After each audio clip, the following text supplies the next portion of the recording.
What's going on, football fans? It's me, J.R. Clark, back again with another rendition of the Pound for Pound. This time, as you can tell by the background, it's more of a Falcon Eye View edition. You know, part where we tend to dive in a little deeper, take a closer look at things. Now, a few weeks ago, I put out a video on the two tight end sets and how our two main tight ends, Kyle Pitts and Hayden Hurst, compare to what Arthur Smith was running up in Tennessee with Anthony Fisker and Jonnu Smith, and how I feel like it's a favorable to what he has now to maybe better pull off something that he was doing in Tennessee, and he might be able to exploit a little bit better here. One of our followers on Twitter sent me a DM asking if I could look into it further. And it was something that I have to be honest with you, it was something that I was thinking on, because I don't feel like I said everything I wanted to say in that first video, but I also didn't really want to keep y'all there for an hour,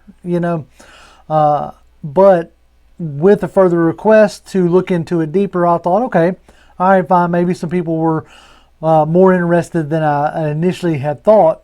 So I went ahead and dug into it a little bit more. So let's see what I can do about trying to enlighten on what two tight end sets or 12 personnel really is, or what it could really mean for our team, for the Atlanta Falcons.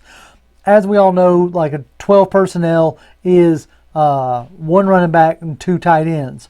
And so that would leave you with two wide receivers as well. So that was a formation that Arthur Smith used quite a bit up there in Tennessee, to the tune of about 32% last year. The only one that used it anymore was the Philadelphia Eagles. As you can see down there on the bottom of that stat, or that graphic I threw up there, the Falcons used it 14% last year, the 24th in the league, with a league average of 18%.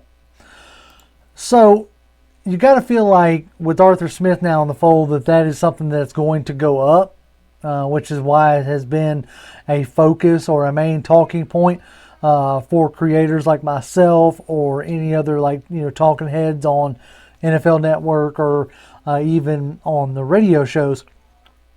But why, right? Like not as in why is a talking point, but why is it going to go up? What do we stand to benefit from it? How is it going to help our team? These are the questions that I have. These are the things that I have been looking into. And how does this benefit, the roster that we have? Obviously, I feel like it's going to benefit our roster because of the presence of, Kyle Pitts and Hayden Hurst, which I went over that more in depth in the first video. So this time, one thing I wanted to look at is how does the 12 personnel benefit our team, or how does it benefit the situation? And when I started doing, more research on just the 12 personnel in general, one of the things I ran across was defensive coaches talking about how it stressed the defense. Okay, and what I mean by that is it caused the defense to get in and be in more of 8-man boxes or 8-man fronts. But when you're in that 8-man front, you're more or less setting up to really stop the run, because that's what the presence of two tight ends on the field tends to mean, is that you're adding in extra blockers to open up holes, which they do that as well. But what teams are starting to do more, and this is something I brought up in the other video, is they're starting to pass a lot more out of that 12 personnel, out of that two tight end set. They're starting to do a lot more passing out of it. And when you have guys like Hayden Hurst and like Kyle Pitts, what that represents is 4 options or 4 outlets to attack the 8 gaps along the front. What I mean by that is, I'm going to show you this formation here. All right, so what you see here is that the Y and the H are the tight ends, okay? The Z and the X are the wide receivers. So what you're seeing here is that from tight end to tight end, so from Y to H, there are 8 gaps, okay, that can be attacked by the tight ends or even by the running back coming out of the backfield.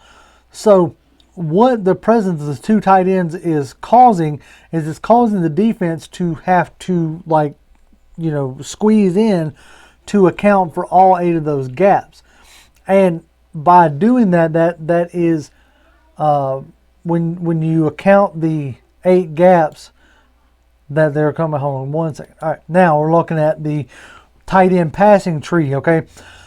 This tight end, from the tight end position, from the inline position, there's so many different like routes that they can handle, and both of our tight ends can run all of those routes, right? You can hit a chip, and then you can they can run a stick route or a hot route, or any of those routes can be run out of that inline position. And it's not just the inline position that you have to account, right? I'm going to show you here. Now, on this one, you have both the tight ends are on the same side. You see right here, they're both lined up on the same side. The H, is stepped back off the line just a little bit, and that's just showing you some of the things that they can do. I believe I showed a formation in the last video that had the tight end lined up in the backfield, which I'm going to show you a play of that here in just a minute. But what this opens up and what this does for the Falcons is allow them to be extremely versatile on the field. It allows them to keep the defense in their same personnel package, and allows us to attack their packages without us ever having to change up our format or change up our personnel group. Now, the real question mark is like, what kind of blocking are we going to get out of our 2 tight ends?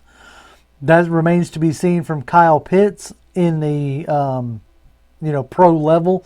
Is he going to be able to handle the pro level blocking? I think he's going to.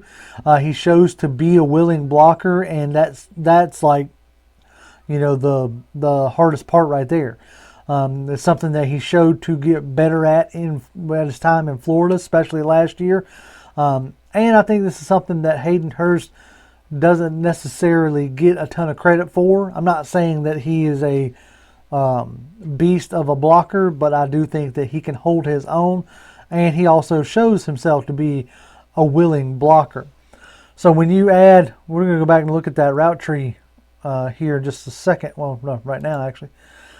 So when you add the willing blocker part in a 2 tight end set to all these route trees, then the intermediate game gets opened up quite a bit. The intermediate passing game, which is what Ryan Tannehill succeeded at, and Matt Ryan both succeeded at last year. And I think that is something that they're going to focus on quite a bit this year. So if you add, plus level or even average blocking from either one of the tight ends while adding in all these different route trees, I think it can add to make for some interesting route combinations. So, all right, now let's get into looking at some of the plays. I got 3 plays to look at. They're all, what I want you to know about these plays is that they were all from the same sequence, the same drive. Okay, they stayed in 12 personnel, and they showed you multiple different things in these 3 different plays, and I found that to be very interesting. I took this from the game against Minnesota last year. Titans won 31-30, or anyway, not that necessarily matters. All right, let's see.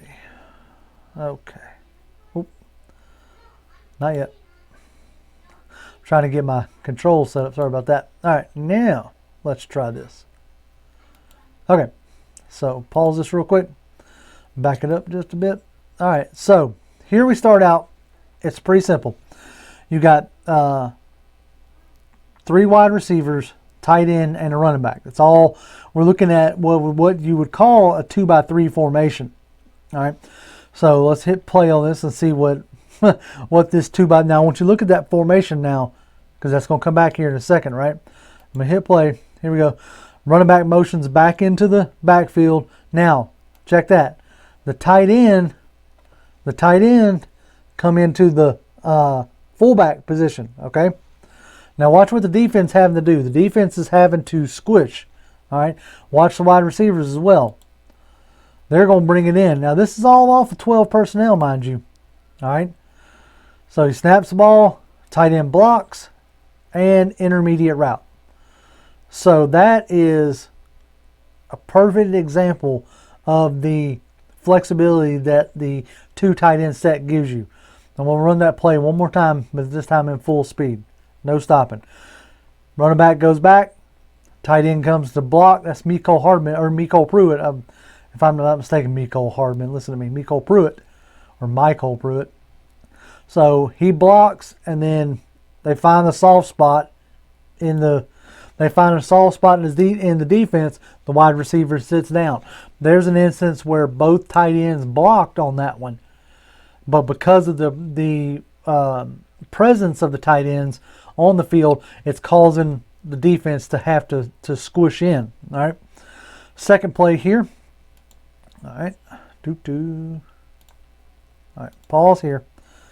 Back it up. All right. Here we go. So, trying to remember which play this is. Yeah, okay. Here we go. So the tight end's on the end there. 2 tight end set. This is just simple. Like, that's a running play out of it. The tight end comes from off his spot. Both of them end up blocking. There's, again, yet another example of how the 2 tight end set tends to denote a run play. But that doesn't always mean a run play, and offenses are evolving to where they're doing more passing out of it. Now, last but not least on this one, this is the last play that I got for you. But check this out, though. All right, hold on. Okay, back it up just a bit. All right, he's motioning, and boom. Okay, now look, it's that same formation. Same formation from earlier. The last time they started in it, brought the running back into the back. Now the running back is not in the play at all, but they're still doing a 2-by-3 formation. Same deal here. So watch this now.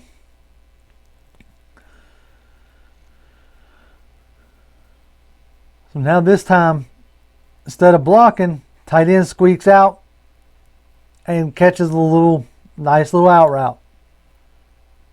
One more time. All right. It's hard to talk and then do these controls all at the same time. Anyway, all right, so watch him. Now, if I'm not mistaken, he had a bigger play if he'd have given it a little bit, but what they're asking Ryan Tannehill to do is just fire that ball out. Boom, bam. Gets the first down, keeps the chains moving. They end up scoring a touchdown on this drive.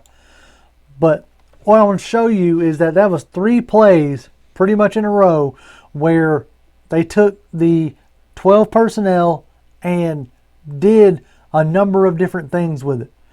They used the same people to give different looks to, once you add in the motions and stuff like that, to give Ryan Tannehill as much information as could be had before he threw the ball.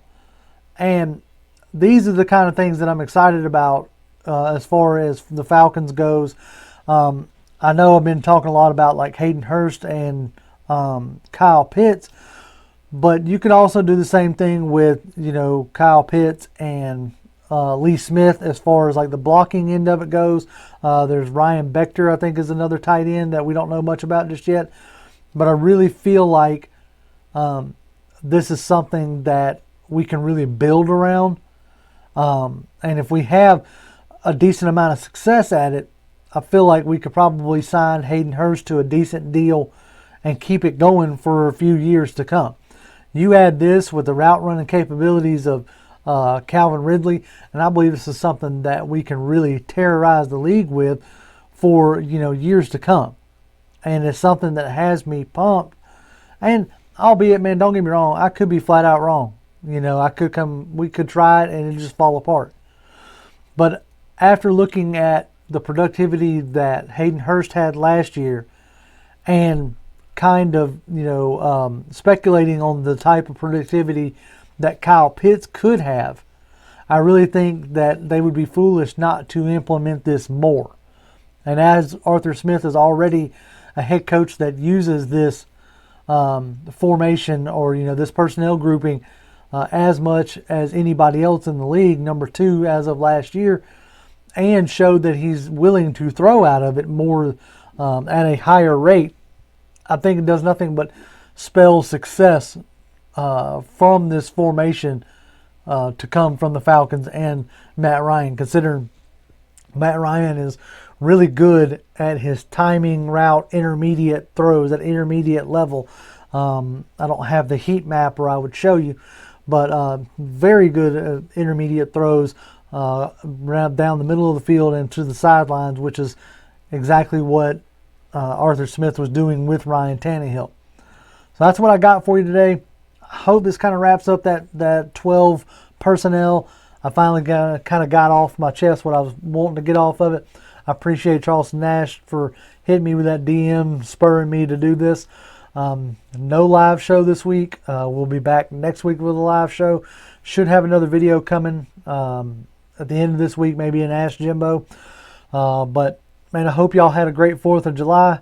I hope you were able to celebrate your freedoms and eat some hot dogs and fire up the grill or do whatever you do.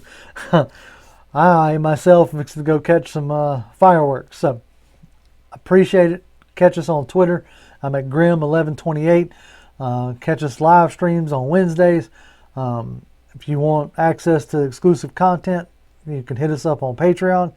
If not, no big deal. But as always, Falcons fans, rise up.